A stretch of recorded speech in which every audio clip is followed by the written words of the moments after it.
मैं निवेदन करूंगा दिल्ली प्रांत के प्रधान श्रीमान ललित गुप्ता जी से। जैसा मैं कह रहा था कि योग गोष्ठी के जनक हैं। जनवरी 2009 से लगातार योग गोष्ठियाँ हो रही हैं। मैं उनसे निवेदन करूंगा कि थोड़ा पृष्ठभूमि बताएं कि उनके मन में क्या विचार थे, क्या योग गोष्ठी की क्या पृष्ठभूमि है, क्या वो अचीव करना चाहते थे योग गोष्ठियों के द्वारा, उससे थोड़ा परिचय करवाएं। और श्रीमान देशराज जी का स्वागत भी करें digitally, of course, Shri Lalit Gupta ji. ओम पूर्णमद पूर्णमिदं पूर्णात् पूर्णमुदच्यते पूर्णस्य पूर्णमादाय पूर्णमेवावशिष्यते। आदरणीय देशराज जी महामंत्री भारतीय योग संस्थान श्री शरद चंद्र अग्रवाल जी तथा सभी योग जिज्ञासुओं का 139वीं योग गोष्ठी में हार्दिक अभिनंदन करता हूं। आज की गोष्ठी विशेष हो गई है क्योंकि देशराज जी का आशीर्वाद भी प्राप्त हो रहा है। इन्होंने भारतीय योग संस्थान को ऊंचाइयों पर पहुंचाया है। योग गोष्ठी वास्तव में योग सत्संग है, पत्थरों में से मूर्ति निकालने का साधन है, योग शिक्षकों को तराशने का मार्ग है।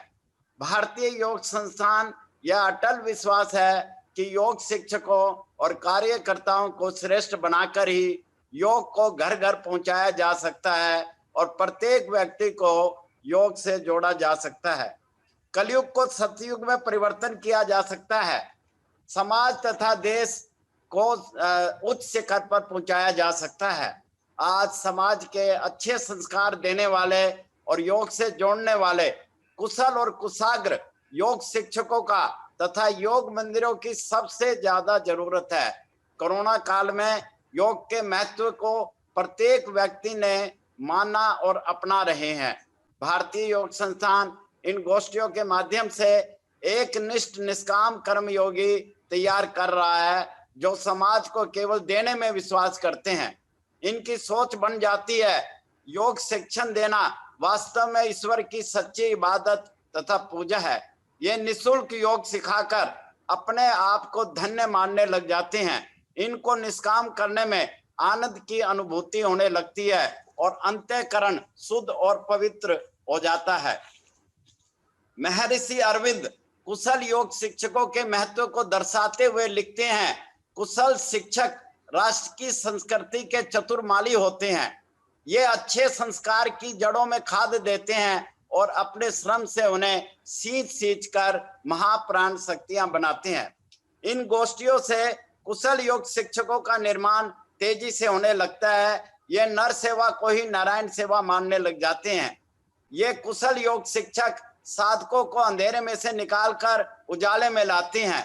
पुरुषार्थ के संघर्ष से प्रारब्ध के संघर्ष को पराजित कर हमेशा संतुष्टि से जीते हैं।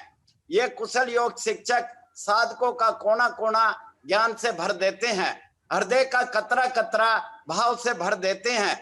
इनको सद्भाव, सद्कार्य, सदाचार जैसे मानवीय गुणों से लबालब कर देते हैं। इन गोष्ठियों से इन योग शिक्षकों की सोच बहुत बड़ी बन जाती है।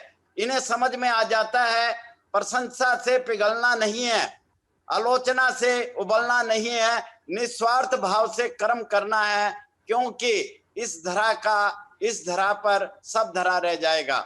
जब संसार से जाते हैं तो कर्म हमारे साथ जाते हैं। इस संसार में केवल यश और अपयश रह जाता है।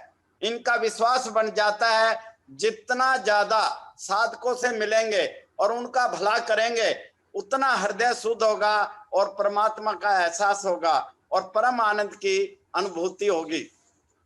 ये समझने लग जाते हैं उत्तम शिक्षक वही होता है जो साधकों को जीवन को रूपांतरित कर मुक्ति के रास्ते पर ले जाए, उनको ऊर्जावान, उपयोगी व सहयोगी बना दे। अभी हमने कल ही 5 सितंबर को शिक्षक दिवस मनाया है। शिक्षक वास्तव में साधु का दिव्य निर्माण करता है। एक बार किसी एक शिक्षिका से किसी ने पूछा, क्या करती हो आप? शिक्षिका का सुंदर जवाब देखिए, सुंदर सुर सजाने को साज बनाती हूँ, नौसिखिए परिंदों को बाज बनाती हूँ, चुपचाप सुनती हूँ शिकायतें सबकी, तब दुनिया बदलने की आवाज बनाती हूँ। समंदर तो परखता है हौसले कश्तियों के, समंदर तो परखता है हौसले कश्तियों के, और मैं डूबती कश्तियों को जहाज बनाती हूँ, और मैं डूबती कश्तियों को जहाज बनाती हूँ। बनाए चाहे चांद पर कोई, बनाए चाहे चांद पर कोई बुर्जे खलीफा, अरे मैं तो कच्ची ईंटों से ताज बनाती हूँ, मैं तो कच्ची ईंटों से ताज बनाती हूँ। यही तो करते हमारे योग शिक्षक, साधकों को अनमोल बना देते हैं। आज दिल्ली प्रांत तथा एनसीआर की 139वीं गोष्ठी है। मुझे प्रसन्नता है कि दिल्ली तथा एनसीआर के कई जिलों में महीने में एक बार गोष्ठियों का आयोजन शुरू हो गया है। दिल्ली के बाहर भी अधिकारियों ने इन गोष्ठियों से प्रेरणा लेकर कोटा राजस्थान, रायपुर हरियाणा, महाराष्ट्र, उड़ीसा आदि कई प्रांतों में इन गोष्ठियों का आयोजन शुरू हो चुका है। इससे योग वक्ताओं का निर्माण तेजी से होगा, योग का प्रचार प्रसार होगा। सभी ने इन गोष्ठियों को योग वक्ताओं तथा योग कार्यकर्ताओं के निर्माण में मील का पत्थर अनुभव किया है।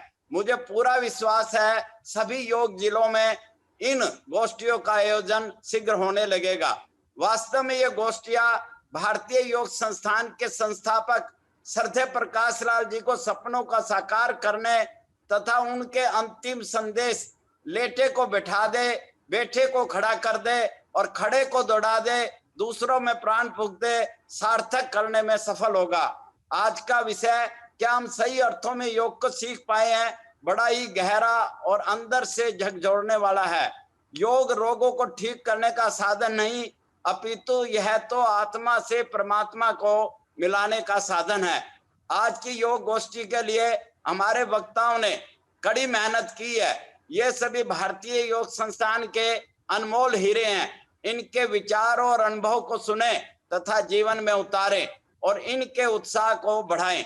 अंत में अपनी वाणी को विराम देते हुए कहना चाहूंगा, किसी के दर्द में हम दर्द व गमखार हो जाएं, किसी के कांटों भरी जिंदगी में गुलो गुलजार हो जाएं। जिसे कुदरत मिली ऐसी उसे इंसान कहते हैं, जिसे कुदरत मिली ऐसी उसे इंसान कहते हैं। सेवा भाव हो जिसमें उसे महान कहते हैं, सेवा भाव हो जिसमें उसे महान कहते हैं। सभी योग वक्ता बने। धन्यवाद। ओम शांति शांति शांति।